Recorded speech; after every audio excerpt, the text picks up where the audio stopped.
They gave me $1,000,000 to keep my trap shut, and I did, for 15 years. But last night I was making the rounds, and I saw the professor again. I had a heart attack 3 years back, and I tell you, when I saw him standing there in front of room 204, I felt another one coming on. He turned and smiled, and it was like he hadn't aged a day in 15 years. "Hey there, Chief," he said, and that was it. I dropped my clipboard on the ground and hightailed it out of there, never looking back. What I'm about to tell you is liable to make me sound crazier than a three-horned goat. But I promise you, there's crazier things out there. The cops don't believe me. The official story is that the professor and those students died 15 years ago. Room 204 just up and exploded, they said. Damnedest thing. And there's some truth there. That room did explode. But it wasn't an accident. We knew exactly what we were doing. Or we thought we did. They call me an assistant supervisor of maintenance, but really I'm a janitor and always have been. You might wonder why I'm still at it after getting that $1,000,000. That dough is for Junior, so he doesn't have to go through the same shit that I did. The night this happened, I was assigned to the Astrophysics Center, a bit northwest of the main Harvard campus. Until that night, this was always my favorite beat. I mean, God help you if you wound up at one of the biology labs. Those goddamn dead, cut-open animals all over the place used to give me nightmares. And really, thinking back, I'd take those nightmares of mutilated and scattered organs any night over the stuff that has haunted me ever since. Anyway, I was there mopping the hallway on the second floor of the lab building when the door to room 204 opened up and this guy popped his head out. "Hey, you." I looked around to make sure he was talking to me. "Yes? Can I help you, sir?" I thought he was going to bitch about the room being a mess or something. "How'd you like to make $1,000, Chief? An hour's work at most. Easy money. Does that sound good to you?" It sure did. Things were tight at home, as they always were. 1,000 would knock off some of those long overdue bills. But I was also on a tight schedule. They didn't give you much breathing room. Don't want you standing around thinking about it all, I guess. "That sounds great, sir," I said. But I got to stick to my beat. The man laughed. "We're about to make history, Chief," he said. "And you're worried about emptying the bathroom trash? Come on, don't sweat it. You won't get in trouble, I promise. I'm a professor here, I'll vouch for you." The guy did look like a professor, with carefully combed gray hair and big old glasses on his face. I shrugged, leaned my mop against the wall and said, "Sure, what do I have to do?" "That's fantastic. Come on in, Chief, come on in." I followed him into the room. One look and I should have just turned around then and there and told him to keep his damn money. But I didn't. As soon as I stepped in, I felt the little hairs all over my body stand up. I don't mean I was scared. I mean like there was an electrical charge in that room, and I had a guess about where it was coming from. There in the center of the room on a round table was a large glass globe, crackling with electricity, like what you see if you go into a kid's science museum. Like they somehow created a lightning storm in a glass ball. This one was sort of vibrating around on its stand and buzzing, and the lightning inside was black. I could feel the electricity coming from it, from across the room. There were 4 kids there, students I guessed, sitting in a row of chairs along one wall. More than sitting, they were strapped into those chairs, with metal things over their heads like those big bowl things you see at a hair salon. They all had their eyes closed. "Ah," I said. "What's going on here? Those kids okay?" "They're quite fine," said the professor. "As to what is going on, as I said, we are about to make history. We are going to open the first wormhole." "Wormhole?" I said, "like in the movies?" The professor laughed. "I suppose so, Chief," he said. "Now listen. We had a last-minute cancellation, but that's okay because it's an easy job. We're going to be kicking things off here shortly, and once they are properly kicked off, the wormhole will open. I will enter. If I am not back in 30 minutes, you are to pull that lever there, and this will close the wormhole." I looked to where he was pointing, at a big red lever attached to a giant whirring machine that was hooked up to the metal bowls over the students' heads. "But, won't you be trapped on the other side of the wormhole?" I asked. Not that I had the slightest idea about what the hell was going on. "Just so, Chief," said the professor. "We've got this down to 2 possibilities. 1, the wormhole opens up to what we're calling the second universe.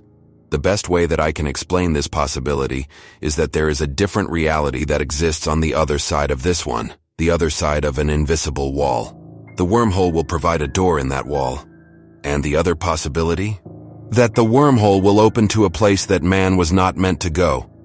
30 minutes will give me enough time to get in and out, if the first possibility is true. And if it's the second, then you'll close the hole with that lever, and my students will destroy my work. This was all way above my pay grade, and my head was spinning. Why only 2 possibilities? How the hell did they come up with those 2? And if this real, why the hell would the professor take a coin toss chance of getting stuck in the place that man was not meant to go? I mean, those were just starter questions, among the swarm that was buzzing around my head. "I see that you have some reservations," said the professor. "I assure you that your only job is to pull that lever after 30 minutes. That's it, Chief. We'll take care of the rest. And anything that happens isn't on you. The documentation is quite in order."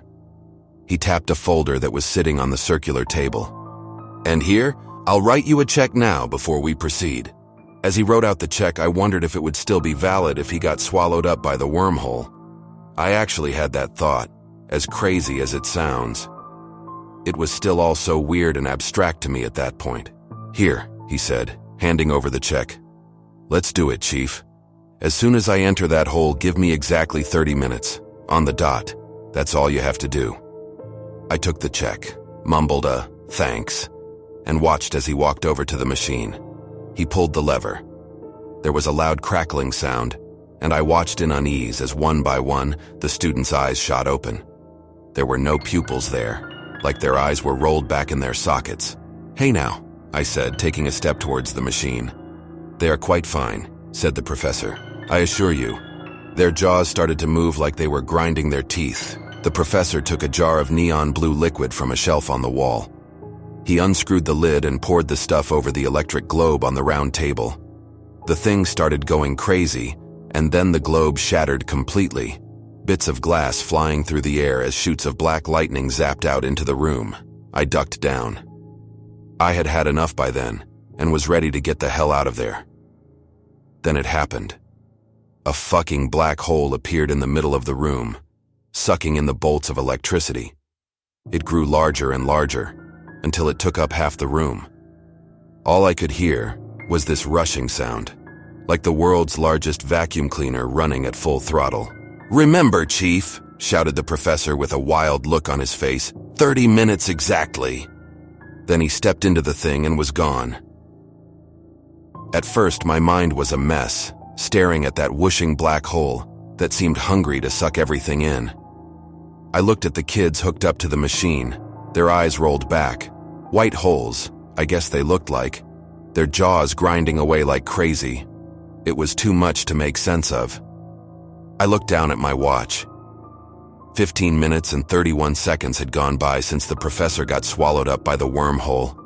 My heart was pounding, and I kept pacing back and forth, trying to work out what the hell was going on. Then I started to zero in on it. I was getting pranked, not a prank like we used to do as kids, setting dog shit on somebody's front steps and all that idiocy. I mean a prank like the sophisticated college folk do, where they tell you something's going on but the whole point is to just observe your reaction. A psychological experiment. Probably cameras in here watching me right now. See what I do.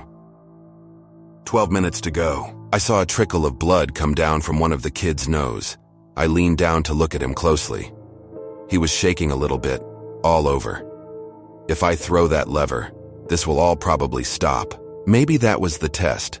I had to decide between trapping the professor in the black hole and saving the kids hooked up to the machines.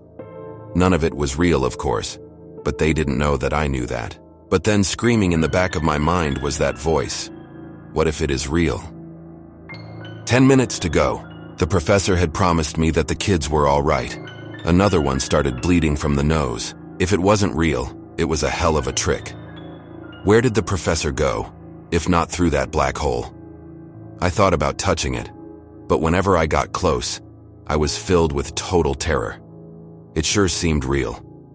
Like it really took you someplace far, far away from here. I walked over to the table and picked up the folder that was there, Just like the professor had said, the first page was instructions to shut down the machine and destroy it if he didn't return within 30 minutes. I flipped that page over, and the next one had a photograph of one of the students. I read what it said. It was a consent form.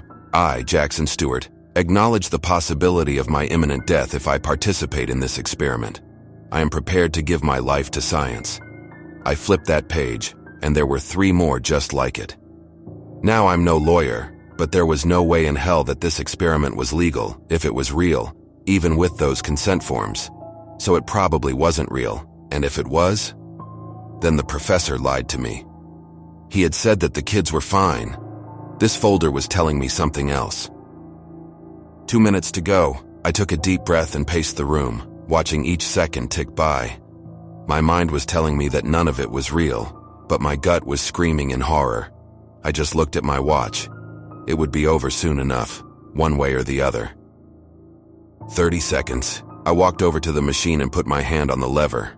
God damn it, why is he cutting it so close? I watched the seconds tick by, and I didn't know if I could do it. I didn't know if I could risk trapping the professor wherever the hell he had gone off to. 5 seconds. My hand was shaking. 4 seconds. Sweat was pouring down my face, dripping into my eyes. 3 seconds. One of the students started to moan. The one that I saw was named Jackson in the folder. 2 seconds. Oh God, oh God, oh God. 1 second. Jackson started to shake. 0 seconds. Shit. I tensed my muscles to pull the lever. One look at Jackson and I knew I had to pull it. He was violently jerking around now. Wait! I snapped my neck around to see the professor's head sticking out of the black hole. Wait, damn it! Then his shoulders were through. I turned back to Jackson. Blood was pouring out of his eyes. I'm almost through. A second kid started to shake. 1 more second. I looked to see that the professor was through. He was back in the room. Do it! He shouted. 2 things happened after that, at the exact same time. I heard a wet popping sound, and I watched as the wormhole disappeared, as though it was never there. But I had never pulled the lever. I slowly turned to look at Jackson. His head was gone. Judging by the bits of brain and splatters of blood on the bowl thing above his neck, his head had just exploded. The whirring of the machine gradually died down, and then it was silent. The 3 kids who were still alive stopped shaking and closed their eyes. A tragedy, said the professor, pointing at Jackson with the exploded head. But not for nothing. I've been there. I've seen it. Chief, I've seen it. I hunched over and puked. It was weird, but my first thought was, what a mess I'll have to clean up later. I don't know. I guess my mind had sort of shut down, and I was going on autopilot. I was the janitor. I cleaned up messes. That was all I knew. Then it hit me, the reality of what had happened. You son of a bitch, I yelled. You told me those kids would be okay. The professor put this sickening smug grin on his face. He would have been, Chief, had you pulled the lever at the 30-minute mark as instructed. You told me to wait. Did I? Yes, you fucker, I'm calling the police. I had a walkie clipped to my belt. It wouldn't get me the police, but it would get campus security. I reached for it and had it in my hand when I heard a groan behind me. I turned to see that it was one of the kids. They were waking up. I went over to unstrap them from the chairs. The first kid's eyes blinked open, and when she saw the professor, she started screaming. It's okay, I said. Shh, it's okay. It's all over. She kept screaming, then the second kid woke up. He looked right at me with wide, terrified eyes. Get us out of here, he shouted. I'm working on it, kid, I said, fumbling at the straps. They were on tight. The third kid woke up. It's here, she said. It made it through. Everything's okay now, I said. Your friend didn't make it, I'm afraid, but it's over. I'll make sure the professor pays for what he did to you and your friends. The first kid was still screaming at the top of her lungs. Get us out of here, shouted the second kid again. The third kid looked me dead in the eyes and in a totally calm voice said, That's not the professor. What? Of course it is, I said. What I saw when I turned to look at the professor will haunt me forever. The professor's mouth was twisting around at odd angles, like something was moving the lower half of his jaw randomly, or like he was trying to get a hair out of his mouth that kept jumping around. The veins on his neck bulged, then sunk back down, then bulged again so that they were thick as ropes. His wrists were rotating in ways they weren't supposed to rotate, as his arms flailed around wildly. I had the first kid, the screaming one, free. She jumped out of the chair and ran to the door, but her legs were wobbly, and she tripped over herself in the middle of the room. I went to work on the second kid, whipping my head around every second to look at the professor. It looked like there was something crawling around under his skin, something big. "Get us out of here!" the second kid shouted yet again. The first kid was still on the ground, screaming. I worked away furiously on the straps. "If you believe in God," said the third kid with an eerie calm, "then pray." I took a glance at the professor, and that's when the first bone burst out of his chest, through his suit. I call it a bone, but it was pure black, and dripping with green slime. "As for me," said the third kid, "I do not believe that there is a God, not after what I have seen." The second kid was free and made a run for it. I scooted over to the third kid, but watched as the professor reached out an arm and grabbed the second kid by the top of his head. The professor gave one quick twist and let go. I heard a terrible snap, and the kid slumped to the ground, dead. 3 more black bones came out of the professor's chest, dripping. He laughed and bent down to the first kid, who was still screaming, as bones began to poke out of his back, like a fucking stegosaurus from hell. "What is that thing?" I asked as I fumbled at the straps of the last kid. "It does not belong here," said the kid. "No shit," I said, getting one strap free. "But what is it?" "It comes from a terrible place, a place where there is nothing except pain. Endless pain, incomprehensible to our minds." "Great," I muttered, as I noticed with a sinking heart that the screams from the girl behind me had stopped. Then I heard a wet crunch. I couldn't help it. I looked to see the professor tearing into that poor girl's throat with long black fangs, dripping in green slime. I turned back to the kid, almost done with the straps, just a few more seconds. "What's your name anyway, kid?" "Claire." "Claire," I said, my mind trying to stay focused. "When I get you out of these straps, I want you to pick up this chair and throw it at that thing, okay? I'll do the same thing, okay? Then we make a run for it, do you understand? Can you do that?" "I understand," said Claire. "I do hope it works. I did hope it would work too." "We have to make it work, Claire," I said, yanking off the last strap. "Come on." We stood up together, and I reached over to pick up a chair. I hurled it at the professor with all of my strength, and it shattered against his boned back. I heard a terrible shriek then, and watched as Claire's chair followed behind. I grabbed Claire's arm with one hand, and reached for my pocket knife with the other. The only way out of that room meant passing by the professor. We started running as I pulled the knife out and flicked it up. The professor stood, still shrieking, as the green slime mixed with the red blood from the kid's throat and dripped down his chin. I took a wild stab at the professor's neck and connected. I kept running with Claire, leaving the knife stuck in the professor's neck, and made it to the door. I had my hand around the knob when I felt Claire pulling away from me. I looked back, helpless, as I saw the professor reach long black claws into her gut. I threw the door open and left her there. Good God, I left her there. I made it outside the lab building somehow. I don't remember how. My mind just sort of shut down as I ran like hell, I guess. I did have the presence to go around and lock all of the doors from the outside. Then I got on the radio to campus security. "You guys need to get the police over to the Astrophysics Center fucking ASAP. There was a fucking massacre in there." The front door started to rattle, and I heard the god-awful shriek again. "Repeat," said a voice over the walkie. "Look," I said, "call up Lawrence Summers right now." That was the president of Harvard at the time, and I had seen his signature on the papers in that folder with all of the consent forms. Tell him that the wormhole experiment has gone way the fuck south.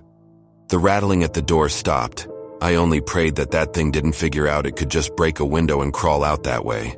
"This is the janitor, right?" said a different voice on the other end of the walkie.